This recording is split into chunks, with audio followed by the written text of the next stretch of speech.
칠흑 같은 어둠이 내려앉은 사랑방. 거친 숨소리만이 날 선정적을 위태롭게 가르고 있었다. 낡은 문풍지는 밖에서 불어닥치는 차가운 밤바람에 파르르 떨며 기괴한 울음소리를 냈고 방안을 희미하게 비추던 등잔불마저 기름이 다해가는지 가물거렸다. 죽음의 그림자가 짙게 드리운 병석 위. 최진사는 혼미해지는 정신을 붙잡으려 안간 힘을 쓰고 있었다. 전신을 짓누르는 고통보다 그를 더 괴롭히는 것은 가슴 깊은 곳에서 치밀어 오르는 뒤늦은 후회와 절망이었다. 그는 앙상하게 마른 손을 들어 자신의 입가로 가져갔다. 붓을 들 힘조차 남아있지 않은 그에게 남은 시간은 총각을 다투고 있었다. 으드득. 섬뜩한 소리와 함께 최진사의 입안 가득 비릿하고 찝찝한 혈향이 퍼져나갔다.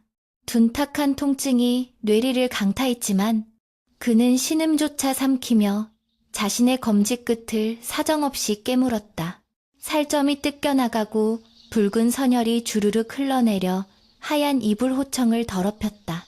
이것이 그가 할 수 있는 마지막 속죄이자 잘못 끼워진 운명의 단추를 다시 채우려는 처절한 몸부림이었다. 최진사는 떨리는 손가락에 맺힌 핏방울을 찍어 입고 있던 하얀 속적삼 자락 위에 한자 한자 눌러쓰기 시작했다.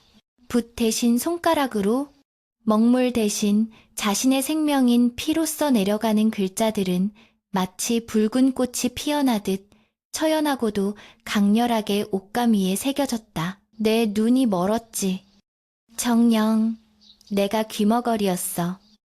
최진사의 속눈썹 사이로 뜨거운 눈물이 흘러내려 관자놀이를 적셨다. 글자 하나를 새길 때마다 수명이 10년은 깎여나가는 듯한 탄력감이 전신을 휘감았다. 그는 평생을 장남 병훈만을 위해 살았다 해도 과언이 아니었다. 집안의 대를 이을 귀한 아들이라 여겨 금지옥엽으로 키웠고 원하는 것은 무엇이든 손에 쥐어주었다. 병훈이 기방을 드나들며 재물을 탕진해도 사람을 때려 관아에 잡혀가도 최진사는 언제나 돈으로 그 허물을 덮어주며 아들을 감싸고 돌았다. 그것이 자식을 위한 사랑이라 믿어 의심치 않았던 어리석은 아비였다. 반면 둘째 이수는 서자도 아니건만 늘 찬밥 신세였다. 묵묵히 집안의 바친 일을 도맡아 하면서도 아비의 따뜻한 눈길 한 번, 칭찬 한마디 듣지 못한 아이였다. 형의 허물을 대신 뒤집어 쓰고 매를 맞을 때조차 이수는 원망의 눈빛 한 번 보이지 않았었다. 그러나 최진사는 그런 차남을 오히려 미련하다 타박하며 숲 굽는 막으로 내쫓다시피 보내버렸다.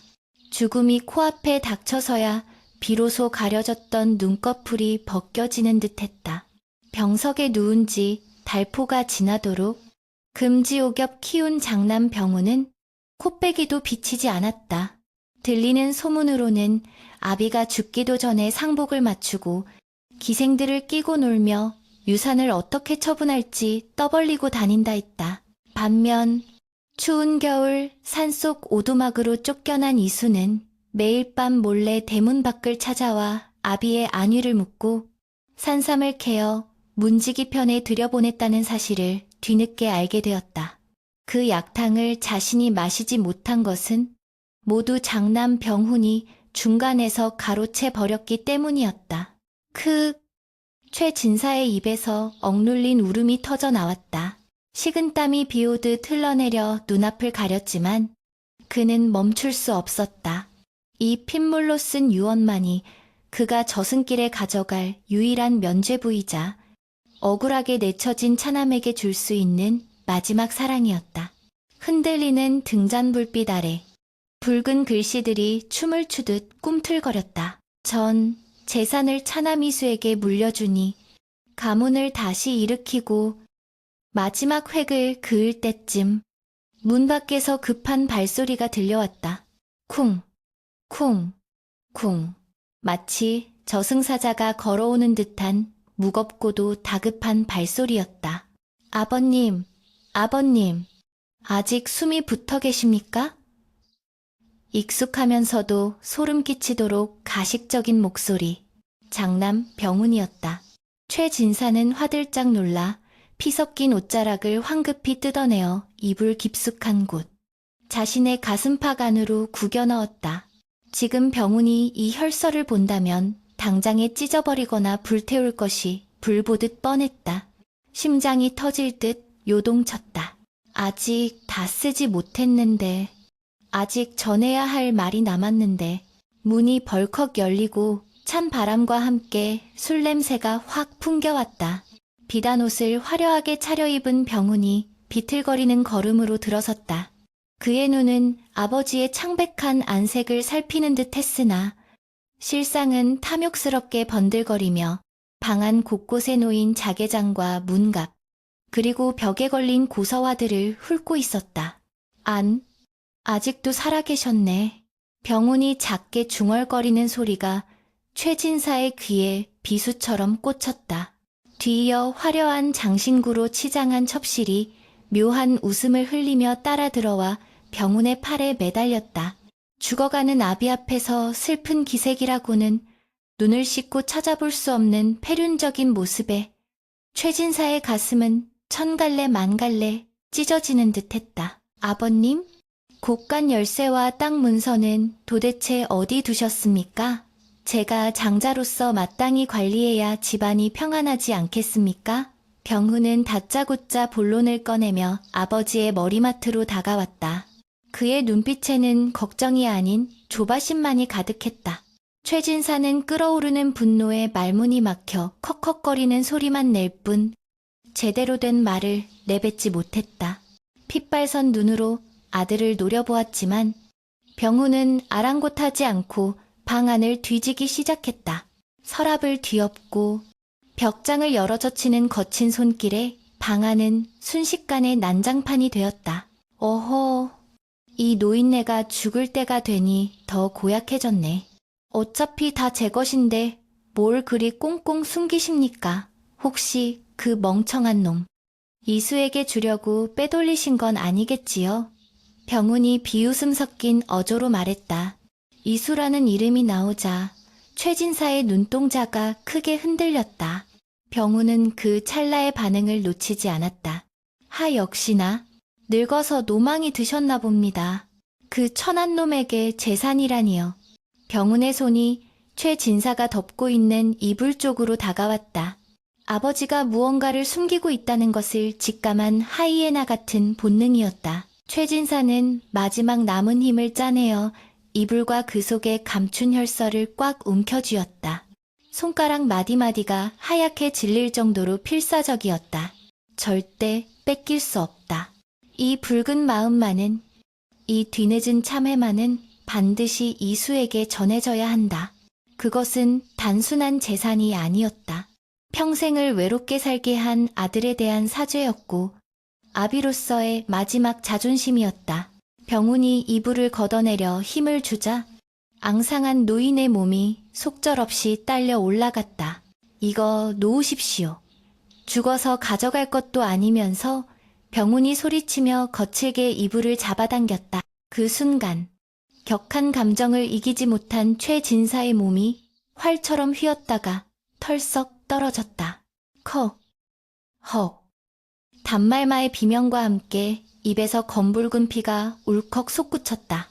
눈동자의 초점이 흐려지며 천장의 석가래가 빙글빙글 돌기 시작했다. 멀어지는 의식 속에서 병훈의 욕설 섞인 투덜거림이 아득하게 마치 물속에서 듣는 것처럼 웅웅거렸다. 이수야, 미안하다. 부디 용서해다오. 마음속으로 수천 번 되뇌었던 그 말을 끝내 입 밖으로 내지 못한 채 최진사의 손에서 힘이 빠져나갔다. 그러나 기이하게도 그가 숨을 거두는 순간까지 가슴 품속에 쥔 손만은 펴지지 않았다. 마치 죽어서도 지켜야 할 것이 있다는 듯 굳게 닫힌 주먹 안에는 피로 쓴 옷자락이 단단히 감춰져 있었다. 방 안에는 주인을 잃은 싸늘한 육신과 탐욕에 눈먼 자들의 거친 숨소리만이 남았다. 밖에서는 기어이 그친 비가 추적추적 내리기 시작했고 처마 끝을 때리는 빗소리가 마치 누군가의 통곡처럼 처량하게 울려 퍼졌다. 병우는 아비의 죽음을 확인하고도 눈물 한 방울 흘리지 않은 채 짜증 섞인 표정으로 시신의 몸을 뒤지려 손을 뻗었다. 과연 이 어둠 속에서 피로 쓴 진심은 빛을 볼 수 있을 것인가? 아니면 영원히 탐욕의 그림자에 묻혀버릴 것인가? 폭풍우가 몰아치는 밤, 최진사 댁의 비극은 이제 막 시작되고 있었다. 쾅! 육중한 대문이 닫히는 소리가 천지를 진동하듯 울려 퍼졌다. 마치 하늘이 무너져 내리는 듯한 둔탁한 파여름 뒤로 뼈를 애는 듯한 시린 겨울바람만이 토란히 불어닥쳤다. 최진사의 상여가 나간 지 불과 사흘. 묘소의 흙이 채 마르기도 전이었다. 대문 밖, 꽁꽁 얼어붙은 진흙 바닥에 내동댕이 쳐진 이수는 멍하니 닫힌 문을 바라보았다. 그의 등에는 병든 노모가, 손에는 다해진 보따리 하나만이 들려있을 뿐이었다. 하늘에서는 무심하게도 한방눈이 펑펑 쏟아져 내려 초라한 모자의 어깨 위에 차곡차곡 쌓여만 갔다. 형님, 제발 문을 열어주십시오. 재물은 다 가지셔도 좋습니다. 허나 어머니는 이 엄동설 안에 길바닥에 나앉으시면 돌아가십니다, 형님. 이수는 피가 맺히도록 대문을 두드리며 절규했다. 손등이 터져 붉은 선혈이 배어나왔지만 그는 아픔을 느낄 새도 없었다. 안에서는 빗장 걸리는 소리와 함께 하인들의 웅성거리는 소리만 들려올 뿐 굳게 닫힌 문은 요지부동이었다. 잠시 후 담장 너머로 병운의 비릿한 조소가 섞인 목소리가 날아들었다. 시끄럽다 내 놈이 정령 사내라면 나가서 제 밥벌이는 해야 할 것 아니냐. 아버님이 돌아가시자마자 재산을 축내려는 도둑놈 신보를 내가 모를 줄 알았더냐. 첩의 자식도 아니면서 첩살이 하듯 빌부터 산 세월이 얼마인데 염치가 있으면 썩 꺼지거라. 그 말은 비수보다 더 날카롭게 이수의 가슴을 후벼 팠다. 이수는 서자가 아니었다. 엄연한 정실 부인의 소생이었으나 어머니가 병약하여 일찍이 안채에서 물러나 뒷방 늙은이 취급을 받았을 뿐이었다. 병우는 이복 형제도 아니건만 어릴 적부터 아버지를 독차지한 권세를 믿고 이수와 그의 어머니를 하인보다 못하게 여겨왔다. 이수는 입술을 꽉 깨물었다. 분노가 치밀어 올라 눈앞이 아득해졌지만 등 뒤에서 들려오는 어머니의 거친 기침 소리에 정신이 번쩍 들었다. 쿨럭, 쿨럭. 이수야, 그만두거라. 내 병훈이 성정을 모르느냐. 더 빌어봤자 우리 비참함만 더할 뿐이다. 가자. 어디든 가자꾸나. 어머니의 목소리는 다 타버린 재처럼 푸석하고 힘이 없었다. 이수는 울음을 삼키며 어머니를 다시 업어 올렸다. 앙상하게 마른 어머니의 몸은 깃털처럼 가벼웠으나 그 무게가 주는 삶의 중압감은 천근만근이었다. 예, 어머니, 제가 모시겠습니다. 바람이 차지 않은 곳으로 모시겠습니다. 이수는 떨어지지 않는 발걸음을 억지로 떼어 눈보라 속으로 향했다. 뒤로 보이는 기와집 굴뚝에서는 따뜻한 연기가 모락모락 피어오르고 있었지만 그 온기는 더 이상 그들의 것이 아니었다. 마을 어귀를 지나 산기스로 향하는 길은 험난하기 그지없었다. 무릎까지 빠지는 눈길을 헤치고 나아가는 동안 이수의 집시는 이미 닳아 없어져 발가락이 동상에 걸릴 지경이었다. 차라리 얼어 죽는 것이 낫겠다 싶은 생각이 수십 번도 더 스쳐 지나갔지만 등 뒤에서 느껴지는 어머니의 미약한 체온이 그를 붙들었다. 그들이 도착한 곳은 마을 사람들도 꺼리는 흉가나 다름없는 산 중턱에 버려진 숯 굽는 움막이었다. 지붕은 반쯤 내려앉았고 벽 틈새로는 황소바람이 드나들었지만 당장 몸을 의탁할 곳은 이곳뿐이었다. 이수는 쉴 틈도 없이 산을 뛰어다니며 마른 나무와 집단을 구해왔다. 젖은 아궁이에 불을 지피려 애쓰는 그의 얼굴은 숯 검댕과 눈물로 얼룩져 꼬리말이 아니었다. 매운 연기에 눈이 따가워 눈물이 줄줄 흘러내렸다. 간신히 불씨를 살려 냉골 같은 방바닥에 온기가 돌기 시작하자 그는 그제야 어머니를 아랫목에 눕히고 꽁꽁 언 손발을 주물러 드렸다. 어머니, 조금만 참으세요. 제가 내일 장에 나가 숯을 팔아 약을 지어오겠습니다. 이수의 말에 어머니는 앙상한 손을 들어 아들의 뺨을 어루만졌다. 그 거칠고 투박한 손길이 너무나 따뜻해 이수는 끝내 참았던 눈물을 터뜨리고 말았다. 그 시각 최진사의 저택 사랑방은 대낮처럼 환하게 불을 밝히고 있었다. 병훈은 아버지가 평생 아끼던 자개상 위에 산해진미를 가득 차려놓고 기생들을 불러 술판을 벌이고 있었다. 자, 마셔라, 부어라. 오늘 밤은 이 병훈님의 세상이다.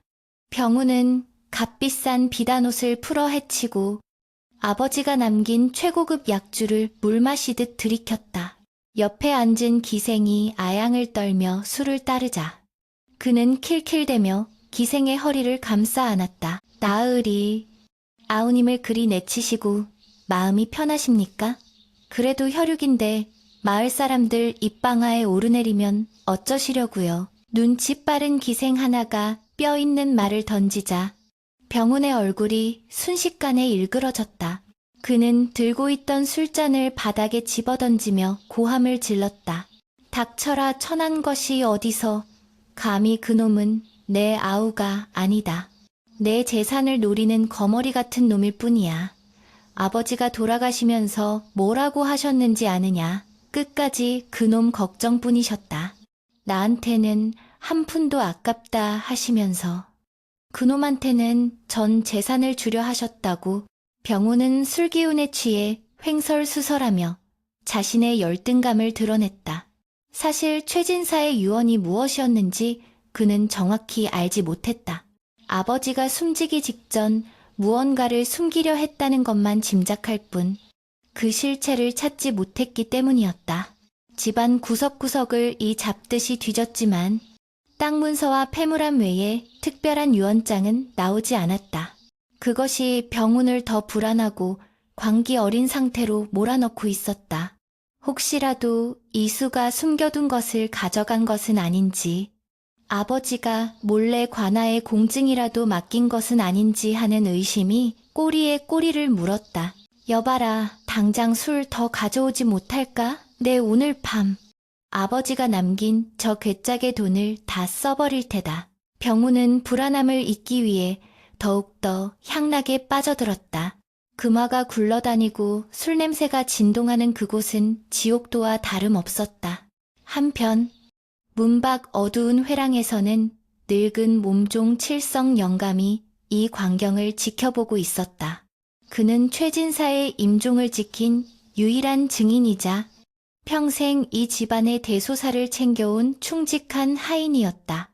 칠성의 품속에는 낡은 천조각 하나가 깊숙이 갈무리 되어 있었다. 최진사가 염습 님지를 당할 때 칠성이 몰래 빼돌린 피 묻은 속적삼이었다. 그날 밤 최진사의 시신을 닦던 칠성은 고인의 가슴팍에서 딱딱하게 굳은 핏자국을 발견했었다. 처음에는 개켜를 한 자국인 줄 알았으나 자세히 들여다보니 그것은 글씨였다. 떨리는 손으로 옷자락을 펼쳐본 순간 칠성은 경악을 금치 못했다. 주인이 손가락을 깨물어 쓴 혈서. 그 내용을 읽어내려가던 칠성의 눈시울이 붉어졌고 곧이어 등골이 서늘해지는 공포를 느꼈다. 만약 이 옷을 병훈이 본다면 당장에 불태워 없앨 것이 뻔했다. 칠성은 기지를 발휘해 다른 옷으로 시신을 감싸고 혈서가 적힌 옷은 자신의 품에 숨겼던 것이다. 나으리, 불쌍한 우리 나으리, 그리고 이수 도련님. 칠성은 화려한 술판 속에서 미친 듯이 웃어대는 병훈을 싸늘한 눈빛으로 노려보았다. 그리고 눈보라가 몰아치는 창밖. 이수가 쫓겨난 산 쪽을 바라보며 깊은 한숨을 내쉬었다. 지금 당장은 나설 수 없었다. 병운의 서슬이 시퍼런 지금 섣불리 나섰다가는 이 혈서마저 사라지고 자신의 목숨도 부지하기 어려울 터였다. 때를 기다려야 했다. 하늘이 굽어 살피사 진실이 밝혀질 그날을 위해 칠성은 어둠 속으로 조용히 몸을 숨겼다. 산속 움막의 밤은 길고도 혹독했다. 이수는 잠든 어머니의 머리맡을 지키며 뜬 눈으로 밤을 지새웠다. 숯을 구우며 얼굴은 검게 그을리고 손발은 트고 갈라졌지만 그의 눈빛만은 형형하게 빛나고 있었다. 비록 가진 것은 없으나 마음만은 떳떳했다. 그는 아버지를 원망하지 않기로 했다. 그저 자신이 부족하여 효를 다하지 못한 탓이라 여겼다. 반드시 살아남겠습니다. 살아서 어머니를 편히 모시고 언젠가 아버님의 묘소에 떳떳하게 술 한잔 올릴 날을 만들겠습니다. 이수의 맹세가 차가운 밤 공기 속에 흩어졌다. 밖에서는 늑대 울음소리가 들려오고 문풍지는 찢어질 듯 울어댔지만 움막 안 작은 등불 하나가 위태롭게나마 어둠을 밝히고 있었다. 그것은 마치 절망 속에서도 꺼지지 않는 이수의 희망과도 같았다. 그러나 운명은 그에게 아직 쉴 틈을 주지 않으려는 듯 산 아래 마을에서부터 심상치 않은 소문이 피어오르고 있었다. 병운이 탕진하는 재산과 함께 최진사댁의 가웅자운이 급격히 기울고 있다는 불길한 징조였다. 으아, 저리 가란 말이다. 이 망할 노인네가 죽어서도 나를 괴롭히려고 작정을 했나? 비명이 기와집 안채를 쩌렁쩌렁 울렸다. 한밤중 병훈은 식은땀으로 흥건히 젖은 채 이부자리에서 벌떡 일어났다. 그의 눈동자는 공포로 하얗게 뒤집혀 허공을 마구잡이로 휘젓고 있었다. 방구석의 희미한 촛불 그림자가 마치 아버지 최진사가 지팡이를 치켜든 형상처럼 일렁거렸다. 병훈은 미친 사람처럼 베개를 집어던지고 옆에 놓인 요강을 발로 걷어찼다. 쨍그랑 요란한 파열음과 함께 도자기 파편이 사방으로 튀었지만 그의 귓가에 맴도는 환청은 사라지지 않았다. 이놈! 병훈아. 네, 이놈. 땅 밑에서 울려 나오는 듯한 아버지의 진노 섞인 목소리가 뇌수를 파고들었다. 병훈은 머리를 감싸 쥐고 이불 속으로 파고들었으나 덜덜 떨리는 몸을 주체할 수 없었다. 최진사가 세상을 떠난 지 불과 반년. 그 짧은 시간 동안 찬란했던 최진사댁의 영화는 마치 봄눈 녹듯 사라져버렸다. 병훈의 도박과 유흥은 밑빠진 독에 물 붓기였다.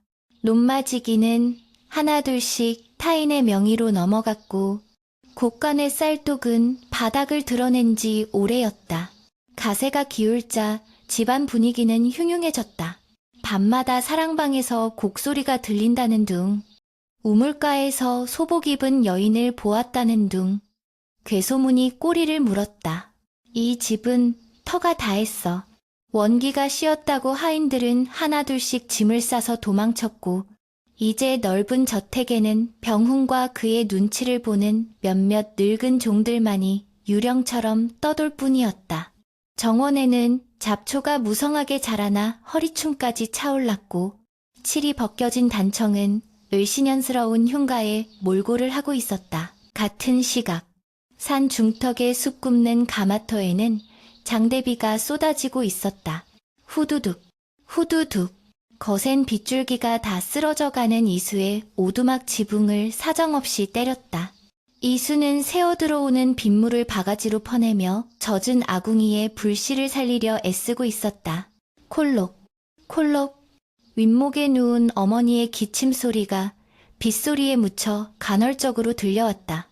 이수의 얼굴은 숯검댕과 빗물로 범벅이 되어 있었지만 그 눈빛만은 숯불처럼 붉게 타올랐다. 그는 험한 노동으로 손마디가 굵어지고 굳은 살이 박였지만 한시도 쉬지 않았다. 낮에는 숯을 구워 장에 내다 팔고 밤에는 집신을 삼아 약값을 마련했다. 비록 몸은 고달파도 마음만은 아비의 그늘에서 벗어나 처음으로 주체적인 삶을 살고 있다는 묘한 해방감이 그를 지탱하고 있었다. 어머니, 조금만 더 견디십시오. 이번에 구운 참숯이 아주 잘 되었습니다. 내일 장에 나가면 죗값을 받을 수 있을 겁니다. 그러면 고기라도 한 근 끊어와 국을 끓여드리겠습니다. 이수는 어머니의 마른 손을 꼭 잡으며 다짐하듯 말했다. 그러나 어머니는 힘없이 고개를 저으며 아들의 손등 위에 자신의 손을 포갤 뿐이었다. 모자모즈의 정은 깊어갔으나 가난의 골은 깊고도 어두웠다. 그때였다. 거친 비바람 소리 사이로 누군가가 문을 두드리는 소리가 들려왔다. 쿵, 쿵, 쿵. 짐승의 발길질이라기엔 규칙적이고 사람이라기엔 너무나 조심스러운 소리였다. 이 밤중에 이 험한 산 속에 누가 찾아온단 말인가. 이수는 경계심을 품고 낫을 허리춤에 챙겨들며 조심스레 문을 열었다. 누구요? 문이 열리자 번개라도 친 듯 번쩍이는 섬광과 함께 비에 흠뻑 젖은 노인의 모습이 드러났다. 삿갓은 찢겨 나갔고 도포자락은 진흙투성이었다. 도련님. 빗물에 젖어 파랗게 질린 입술이 달달 떨렸다. 그는 바로 최진사 댁의 늙은 몸종, 칠성이었다. 이수는 깜짝 놀라 낫을 내려놓고 노인을 부축해 방 안으로 들였다. 아니, 칠성 아범 아니오. 이 밤중에 이 폭우를 뚫고 어찌 이곳까지 오셨소. 칠성은 방 안의 온기를 느끼자마자 그대로 바닥에 주저앉아 거친 숨을 몰아쉬었다. 그의 눈에는 두려움과 안도감이 뒤섞인 눈물이 고여 있었다. 도련님, 흑흑. 제가 죽을 죄를 지었습니다. 진작 찾아뵀어야 했는데 용기가 없어 이제야 왔습니다. 칠성은 이수의 발치에 엎드려 오열했다. 이수는 영문을 몰라 당황하며 그의 어깨를 감싸 안았다. 일단 진정하시오. 무슨 일이 있었던 게요? 형님이 또 무슨 짓을 벌인 게요? 이수의 물음에 칠성은 고개를 세차게 저으며 품속 깊숙이 감춰두었던 무언가를 꺼냈다. 기름 먹인 종이로 겹겹이 싼 꾸러미였다. 칠성의 손이 덜덜 떨리며 꾸러미를 풀자 그 안에서 검붉게 변색된 하얀 명주 속적삼이 드러났다. 비릿한 혈향이 훅 끼쳐왔다. 이게 무엇입니까? 이수는 불길한 예감에 뒷걸음질 쳤다. 옷자락에 쓰인 것은 분명 글씨였다. 먹이 아닌 사람의 피로 쓴 글씨. 칠성은 울음 섞인 목소리로 그날 밤의 참상을 토해냈다. 나으리께서 돌아가시던 밤이었습니다. 숨이 끊어지기 직전 손가락을 깨물어 이 옷에 유언을 남기셨습니다. 제가 염을 하러 들어갔다가 발견하고 몰래 빼돌렸습니다. 큰 도련님이 아시면 당장 없애버릴 것이 뻔하여. 흑흑. 이수의 심장이 쿵 내려앉았다. 그는 떨리는 손으로 피 묻은 적삼을 집어들었다. 등잔불 아래 드러난 글씨는 삐뚤빼뚤하고 획이 거칠었지만 분명 아버지의 필체였다. 내 눈이 멀었지. 정녕 내가 귀머거리였어. 첫 문장을 읽는 순간 이수의 눈에서 뜨거운 눈물이 왈칵 쏟아졌다. 평생 자신을 미워하고 구박했다고 생각했던 아버지였다. 그러나 붉은 피로 새겨진 글자 하나하나에는 뼈저린 후회와 차마 말로 다하지 못한 자식에 대한 사랑이 절절하게 배어 있었다. 병훈이는 내 욕심이 망쳤다. 허나 너는 스스로 컸으니 네가 진정한 내 아들이다. 전 재산을 이수에게 물려주니 부디 못난 형을 용서하고 가문을 다시 일으켜 다오. 글을 읽어 내려가는 이수의 손이 격하게 떨렸다. 종이가 아닌 천에, 붓이 아닌 손가락으로 눌러쓴 아버지의 고통이 고스란히 전해져 왔다. 아버지는 마지막 순간 누구보다 자신을 믿고 의지하고 계셨던 것이다. 그동안 가슴속에 쌓여있던 응어리가 단번에 녹아내리며 억눌러왔던 서름이 폭발했다. 아버지, 아버지, 어찌하여 이제야, 어찌하여 이렇게. 이수는 옷자락을 얼굴에 묻고 짐승처럼 울부짖었다. 어머니도 윗목에서 일어나 앉아 남편의 피 묻은 유언장을 어루만지며 소리 없이 눈물을 흘렸다. 칠성은 눈물을 훔치며 비장한 표정으로 말했다. 도련님, 이제 때가 되었습니다. 큰 도련님은 이미 가산을 탕진하여 빚쟁이들이 문턱이 닳도록 드나들고 있습니다. 더 늦기 전에 이것을 관아에 가져가 바로잡아야 합니다. 이 늙은이가 증인이 되겠습니다. 제 목숨을 걸고서라도 나으리의 유지를 받들겠습니다. 이수는 울음을 그치고 붉어진 눈으로 칠성을 바라보았다.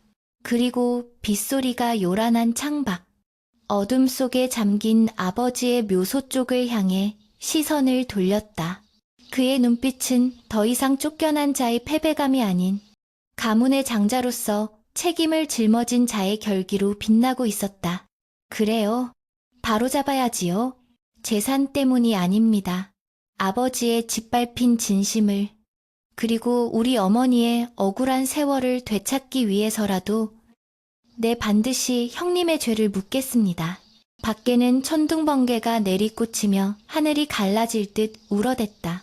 마치 최진사의 한이 하늘에 닿아 응답하는 듯 했다. 이수는 피로 쓴 유언장을 다시 곱게 접어 품속에 넣었다.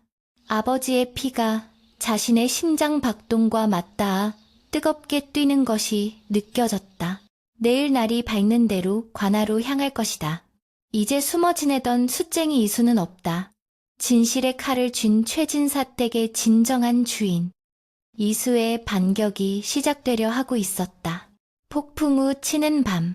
작은 움막 안에서는 거대한 운명의 수레바퀴가 다시 돌아가기 시작했다. 둥, 둥, 둥. 천지를 개벽할 듯한 북소리가 관아의 아침 공기를 가르며 울려 퍼졌다. 억울한 백성이 원통함을 호소할 때 두드린다는 신문고 샘문구의 웅장한 울림이었다. 그 소리는 마치 땅 밑에 묻혀있던 최진사의 한 한이 터져나오는 비명처럼 구슬프고도 처절하게 고을 전체를 뒤흔들었다. 동원 마당에는 이른 아침부터 구름 관중이 몰려들었다. 죽은 최진사의 차남 이수가 형 병훈을 상대로 송사를 제기했다는 소문이 삽시간에 퍼졌기 때문이었다. 사람들은 웅성거리며 형제간의 비극적인 싸움을 지켜보기 위해 까치발을 들고 담장을 넘어다 보았다. 천하의 폐류나 병훈이 놈, 드디어 천벌을 받는가 아닐세. 돈으로 관아 아전들을 다 매수했다던데 이수 저 순진한 양반이 이길 수 있겠나? 기대와 우려 섞인 탄식들이 오가는 가운데 높디 높은 대청마루 위에는 엄숙한 표정의 사또가 위엄있게 좌정하고 있었다. 그의 양옆으로는 육방 관속들이 서슬퍼런 눈빛으로 죄인을 기다리고 있었고 마당 한가운데에는 죄인을 신문할 형틀과 곤장이 살벌하게 놓여 있었다. 죄인 최병훈을 대령하라. 사또의 호령이 떨어지자 포졸들이 양팔을 붙잡은 채 거칠게 병훈을 끌고 들어왔다. 비단옷은 때에 절어 누더기가 되었고 얼굴은 술독에 빠져 퉁퉁 부어오른 채였다. 헝클어진 상투와 풀린 눈동자는 그가 지난 몇 달간 얼마나 방탕하고 피폐한 삶을 살았는지 여실히 보여주고 있었다. 병훈은 포졸들의 손을 뿌리치며 억지로 고개를 치켜들었다. 이거 놓으라. 내가 누구인 줄 알고 감히 몸에 손을 대느냐. 나는 최진사 댁의 장자, 최병훈이다.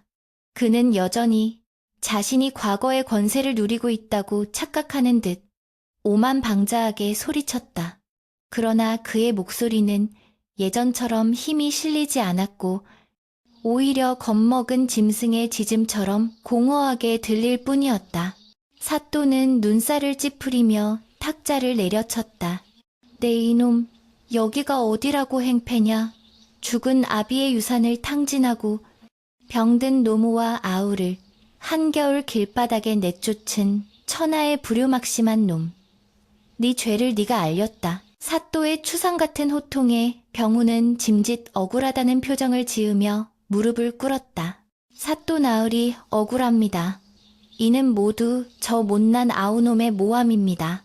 서자 취급이나 받던 놈이 아버지가 돌아가시자 재산이 탐나형인 저를 음해하는 것입니다. 저는 장자로서 마땅히 물려받을 것을 받았을 뿐 쫓아낸 것이 아니라 제 발로 나간 것입니다. 병우는 침을 튀기며 거짓을 늘어놓았다. 그의 뻔뻔한 태도에 구경하던 마을 사람들 사이에서 야유가 터져나왔다. 반대편에 꿇어앉은 이수는 형의 거짓말을 듣고 있었으나 미동조차 하지 않았다. 그의 눈은 깊은 호수처럼 차분하게 가라앉아 있었지만 그 안에는 꺾이지 않는 진실의 불꽃이 타오르고 있었다. 이수는 품속에서 조심스럽게 하얀 꾸러미를 꺼내들었다. 그것을 보는 순간 병훈의 눈동자가 흔들리며 입가에 경련이 일었다. 사또 나으리, 이 물건을 증거로 제출하고자 합니다. 이것은 선친께서 임종 직전 당신의 피로 직접 쓰신 유언장입니다. 이수의 목소리는 낮지만 분명하게 동언을 울렸다. 관아의 서리가 꾸러미를 받아 사또 앞에 펼쳐 보였다. 하얀 명주 속적삼 위에 검붉게 말라붙은 혈서가 드러나자 장내는 찬물을 끼얹은 듯 순식간에 조용해졌다. 내 눈이 멀었지. 정녕 내가 귀머거리였어. 붉은 글씨가 햇살을 받아 섬뜩하게 빛났다. 사또는 안경을 고쳐 쓰고 혈서를 유심히 살폈다. 필체는 떨리고 있었으나 고최 진사 특유의 힘있는 흘림체임이 분명했다. 사또가 글을 읽어 내려갈수록 미간은 좁혀지고 표정은 비통하게 일그러졌다.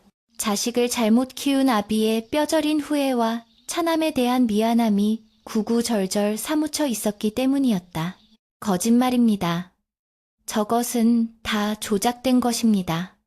병훈이 악에 바친 소리로 고함을 질렀다. 아버님은 돌아가실 때까지 붓을 들 힘조차 없으셨습니다. 저놈이 닭피 따위로 써서 꾸며낸 가짜입니다. 믿지 마십시오. 병훈은 발악하며 달려들려 했으나 포졸들에게 제지당해 바닥에 처박혔다. 이수는 조용히 고개를 들어 사또를 응시하며 말했다. 사또, 이 혈서가 진실임을 증명해줄 증인이 있습니다. 이수의 말에 사또가 고개를 끄덕이자 관중들 뒤편에서 칠성 영감이 절룩거리며 걸어나왔다. 늙고 초라한 행색이었지만 그의 눈빛만은 결연했다. 칠성은 사또 앞에 납작 엎드려 통곡하며 입을 열었다. 사또 나으리. 소인은 최진사댁에서 평생을 모신 종놈 칠성이오이다. 그날 밤 나으리께서 숨을 거두시던 그 처참한 밤을 제 두 눈으로 똑똑히 보았습니다. 칠성의 떨리는 증언이 이어졌다. 붓을 들 힘이 없어 자신의 손가락을 깨물어 피를 내던 최진사의 모습. 그 고통스러운 신음. 그리고 뒤늦게 들어온 병훈이 시신 앞에서 재산 문서만 찾으며 행패를 부리던 모습까지. 칠성이 토해내는 진실은 듣는 이들의 가슴을 서늘하게 만들었다. 제가 죄인입니다.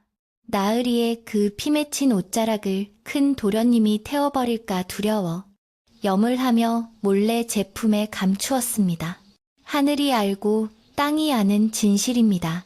칠성은 이 말을 땅에 놓치며 오열했다. 그의 진심 어린 통곡은 그 어떤 웅변보다 강력하게 좌중을 압도했다. 여기저기서 훌쩍이는 소리가 들려왔고 사람들은 병훈을 향해 손가락질하며 저주를 퍼부었다. 사또는 무겁게 입을 열었다. 죄인 최병훈은 듣거라. 내 아비의 필체를 내가 익히 알고 있거늘. 감히 이 명백한 혈서를 가짜라 우기느냐.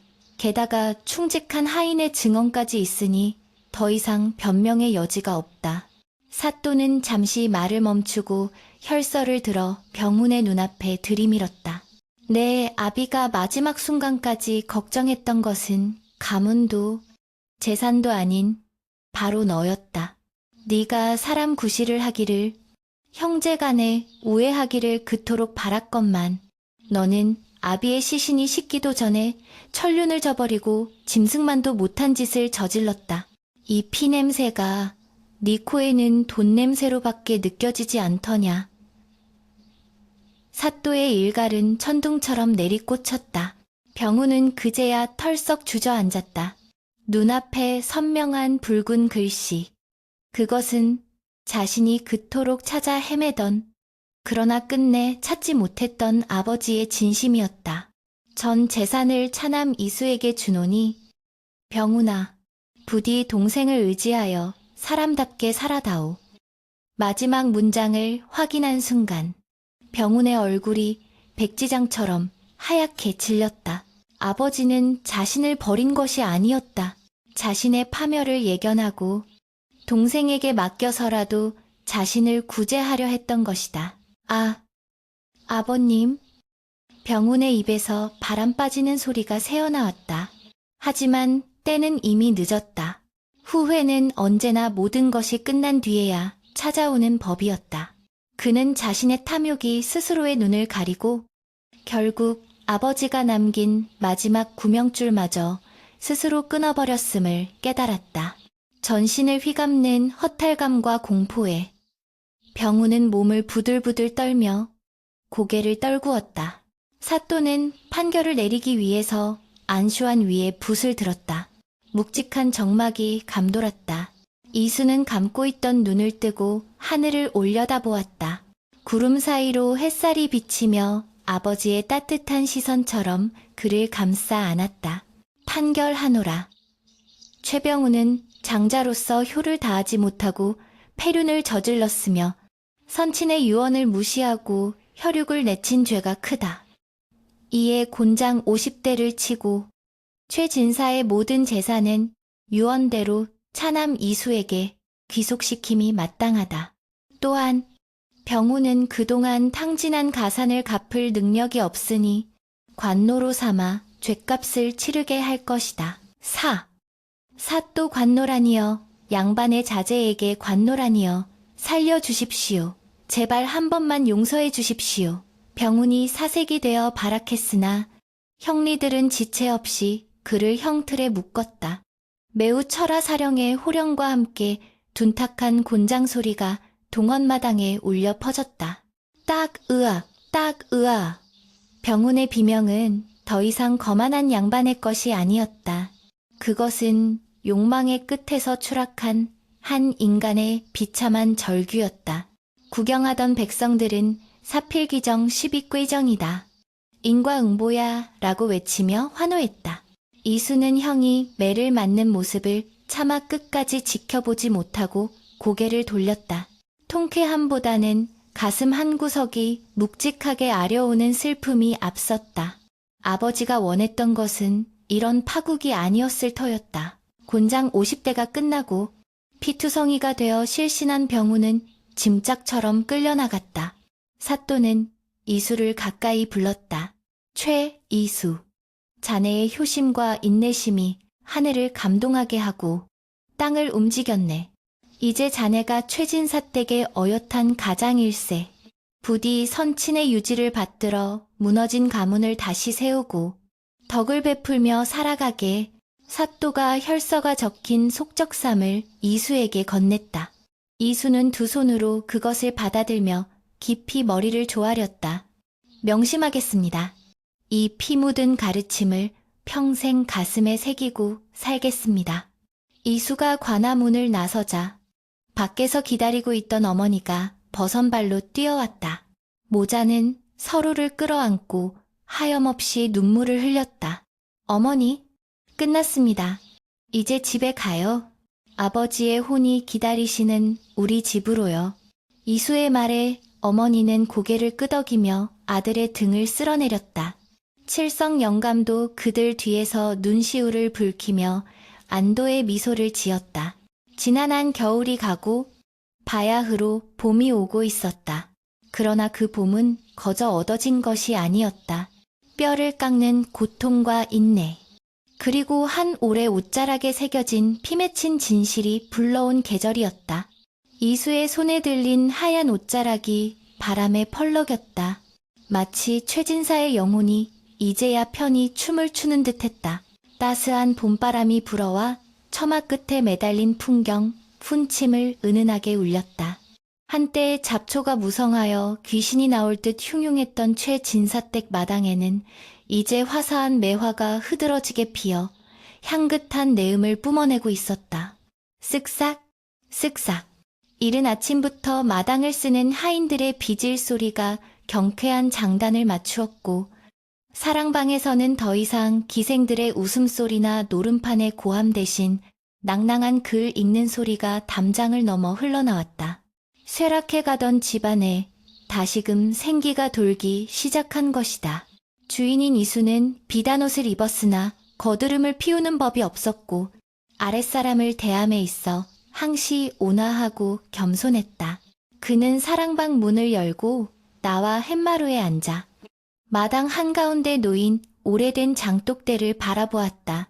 그곳에는 칠성 영감이 정성스레 닦아놓은 가문의 새로운 가훈이 된 액자가 걸려 있었다. 비록 종이가 아닌 낡은 옷자락이었으나 그 위에 붉게 새겨진 아버지의 유언은 황금보다 더 찬란하게 빛나고 있었다. 이수가 가문을 물려받은 지 어느덧 3년이 흘렀다. 그동안 그는 밤낮을 가리지 않고 갓세를 일으키기 위해 헌신했다. 형 병훈이 팔아넘겼던 논밭을 하나둘씩 되찾아왔고 흉년이 들면 곡간을 열어 소작농들의 빚을 탕감해 주었다. 최진사댁 둘째 도련님은 생불성포이야. 생불. 마을 사람들은 입을 모아 이수의 덕망을 칭송했다. 안채의 어머니 또한 건강을 되찾아 이제는 온화한 미소로 집안의 대소사를 살피고 있었다. 모든 것이 제자리를 찾은 듯 평화로워 보였으나 이수의 가슴 한구석에는 여전히 시린 바람이 불고 있었다. 그것은 바로 형, 병훈에 대한 연민과 미해결된 과제 때문이었다. 관노가 되어 끌려갔던 병훈에 대한 소식은 간간이 들려왔다. 관아에서 험한 일을 하다가 다리를 다쳐 절름발이가 되었다는 소문. 죗값을 치르고 풀려났으나 갈 곳이 없어 거지가 되었다는 소문 등 하나같이 비참한 이야기뿐이었다. 이수는 찻잔을 내려놓고 긴 한숨을 내쉬었다. 병훈아, 부디 동생을 의지하여 사람답게 살아다오. 아버지의 유언 마지막 구절이 귓가에 맴돌았다. 아버지는 형을 벌하라고 하신 것이 아니라 형을 거두어 사람을 만들라고 하신 것이었다. 이수는 자리에서 일어났다. 더 이상 미룰 수 없는 일을 매듭짓기 위함이었다. 칠성, 아범, 채비를 하여라. 갈 곳이 있다. 이수는 칠성과 함께 술 한 병과 고기, 그리고 깨끗한 무명옷 한 벌을 챙겨들고 집을 나섰다. 그들이 향한 곳은 마을 어귀의 다리 밑, 거지들이 모여 사는 운막촌이었다. 악취가 진동하고 파리떼가 들끓는 그곳은 인간의 존엄이라곤 찾아볼 수 없는 아수라장이었다. 이수가 나타나자 거지들은 귀한 양반이 행차했다며 굽실거리고 길을 터주었다. 이수는 묵묵히 그들의 시선을 뚫고 가장 구석진 곳, 멍석조차 없이 맨 땅에 웅크리고 있는 한 사내에게 다가갔다. 헝클어진 머리카락은 떡이 져 얼굴을 가리고 있었고 다 해진 옷 사이로 드러난 피부는 부스럼 투성이었다. 형님, 이수의 나지막한 부름에 사내가 움찔하며 몸을 떨었다. 그는 황급히 고개를 돌려 벽을 향해 돌아누웠다. 앙상하게 마른 어깨가 들썩였다. 병훈이었다. 한때 비단옷을 감고 천하를 호령할 듯 기세등등했던 장남의 모습은 온데간데 없고 병들고 초라한 늙은 개 한 마리만이 그곳에 있었다. 형님, 이수입니다. 저를 보십시오.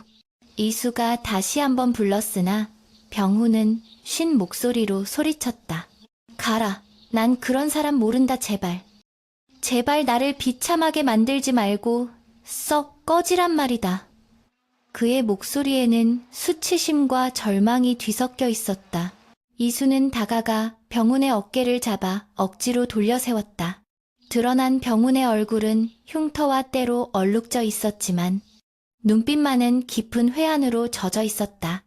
이수와 눈이 마주치자 병훈은 더 이상 견디지 못하고 고개를 떨구며 오열했다.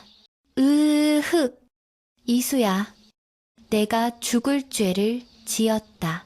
아버님께도, 너에게도, 어머니께도. 나 같은 놈은 그냥 굶어 죽어야 마땅해. 왜 와서 나를 부끄럽게 하느냐. 이수는 말없이 병훈의 더러운 손을 잡았다. 그 손은 과거 이수의 뺨을 때리고 멱살을 잡던 거친 손이었으나 지금은 힘없이 떨리고 있었다. 아버지의 유언을 기억하십니까? 형님을 버리지 말라 하셨습니다. 저 또한 형님을 용서하는 것이 쉽지는 않았습니다. 허나 형님이 이대로 길바닥에서 객사하신다면 저승에 계신 아버지께서 얼마나 가슴 아파하시겠습니까? 그것이야말로 씻을 수 없는 불효입니다. 이수의 눈에서도 눈물이 흘러내렸다. 집으로 가십시다. 예전 같은 호의호식은 드릴 수 없으나 아버님 묘소 곁에 작은 암자를 지어두었습니다. 그곳에서 평생 아버님께 속죄하며 사십시오. 그것이 형님께 드리는 마지막 기회입니다. 병훈은 이수의 발치에 이마를 떼쓰며 통곡했다. 고맙다. 고맙다 이수야. 내 평생 네 종이 되어 이 은혜를 갚으마. 짐승만도 못한 나를 사람 취급해주니 내가 죽어서도 너를 잊지 않으마. 칠성 영감도 뒤에서 눈물을 훔치며 이 형제의 화해를 지켜보았다. 하늘에서는 따스한 봄볕이 내려와 그들의 어깨를 감싸 안았다. 그것은 마치 최진사가 하늘에서 보내는 용서의 손길과도 같았다. 그로부터 수년 후 최진사 댁 선산센산 산중턱. 최진사의 묘소 옆에는 아담하고 정갈한 초가암자가 하나 들어서 있었다. 그 앞마당에는 한쪽 다리를 절지만 정정한 모습의 중년 사내가 빗자루질을 하고 있었다.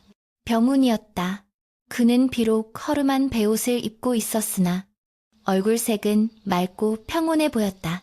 그는 매일 아침 아버지의 묘를 살피고 자풀을 뽑으며 향을 피우는 것으로 하루를 시작했다. 과거에 탐욕스럽고 오만했던 도끼는 완전히 빠져나가고 그 자리에는 깊은 참회와 겸손만이 남아있었다. 큰아버님, 산비탈 아래서 맑은 아이들의 목소리가 들려왔다. 이수의 아들들이 고사리 같은 손에 떡과 과일을 들고 뛰어 올라오고 있었다.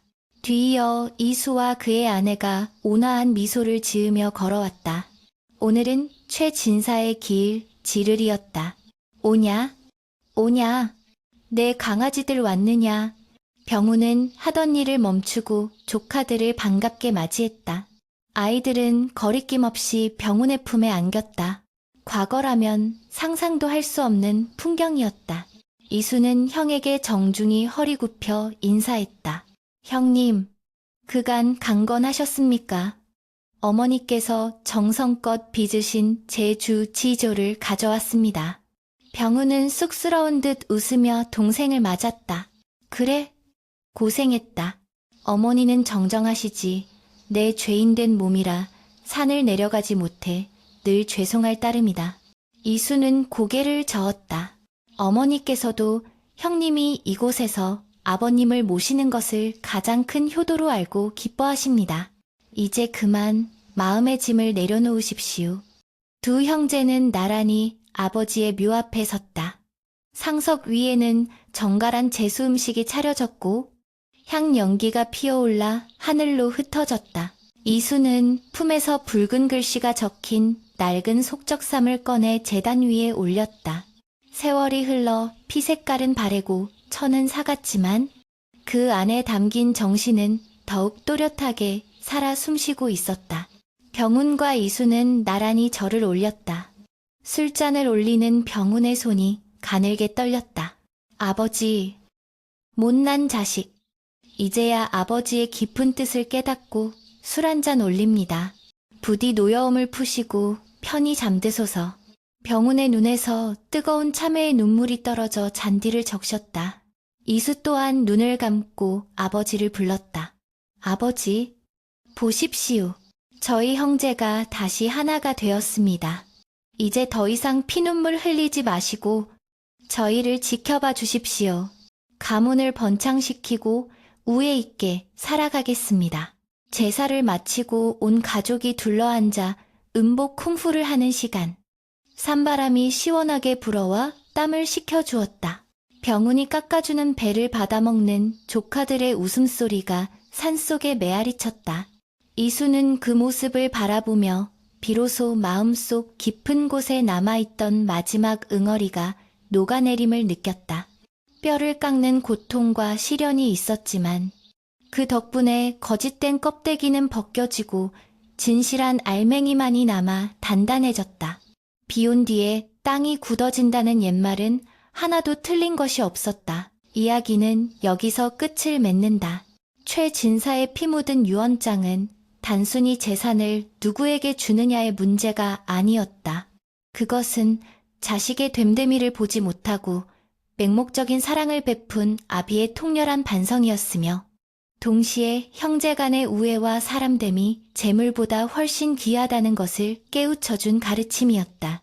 후대 사람들은 최진사 댁의 이야기를 전하며 부모는 자식을 편애하지 말아야 하고 자식은 효를 다해야 하며 형제는 공궁할 때 서로를 버리지 말아야 한다는 교훈을 되새겼다. 해가 뉘엿뉘엿 넘어가며 노을이 붉게 타올랐다. 붉은 노을빛은 마치 그 옛날 최진사가 남긴 혈서처럼 산과 들을 물들였다. 그러나 그 빛은 더 이상 고통과 한한의 색이 아니었다.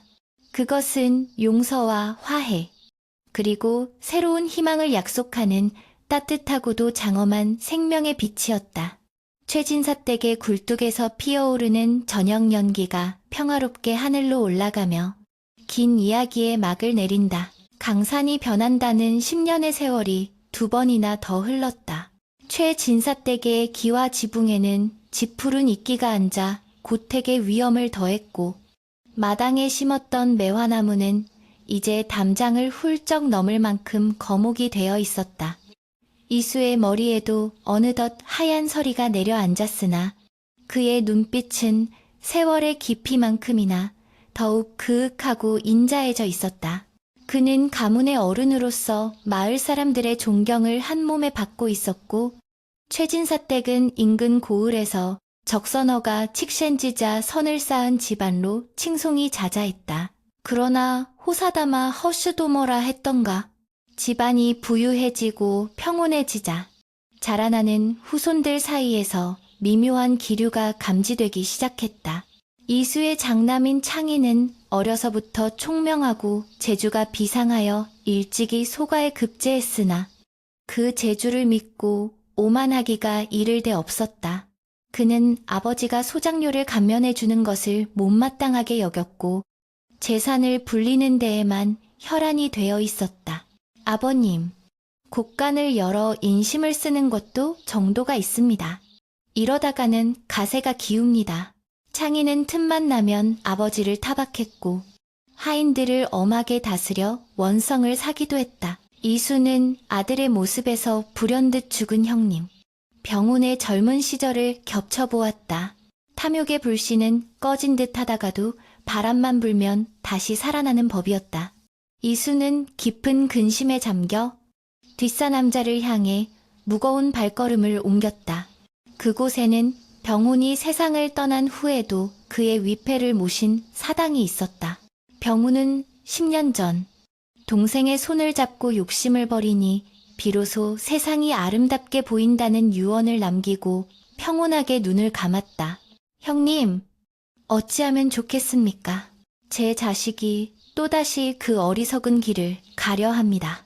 이수는 향을 피우며 형의 영정에 물었다. 향 연기 속에서 형의 쓴웃음이 보이는 듯했다. 이수는 결심을 굳히고 하인에게 일러 장남 창인을 사당으로 불렀다. 비단옷을 화려하게 차려입은 창인이 퉁명스러운 표정으로 들어왔다.